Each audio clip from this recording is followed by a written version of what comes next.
Potong barisan untuk vaksin pun ada ke?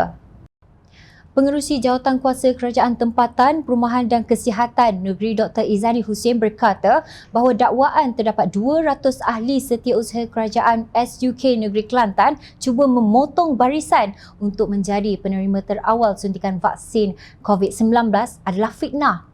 Isu ini sudah tular di Facebook, Twitter dan WhatsApp sehingga ke peringkat menteri. Jadi, saya ingin menjelaskan bahawa berita itu adalah satu fitnah dan tidak benar.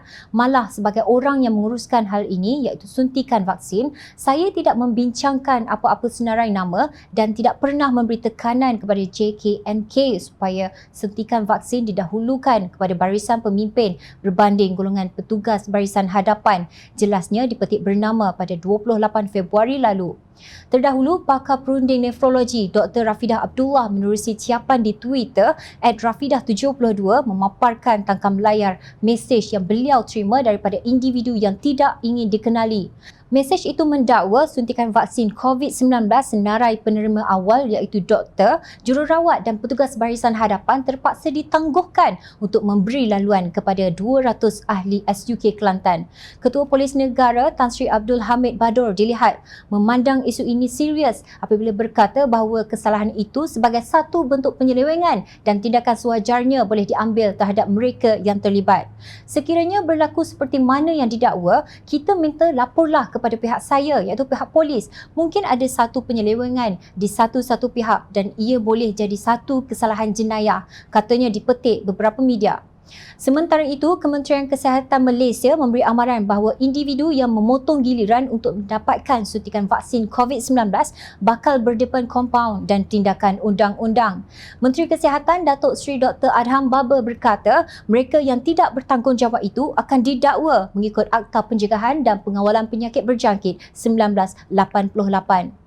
Dalam akta itu, ada beberapa seksyen yang boleh digunakan untuk mengheret orang yang memotong giliran bagi mendapatkan vaksin sebegini ke muka pengadilan. Mereka cuba halang atau membantutkan usaha imunisasi, katanya dalam satu kenyataan.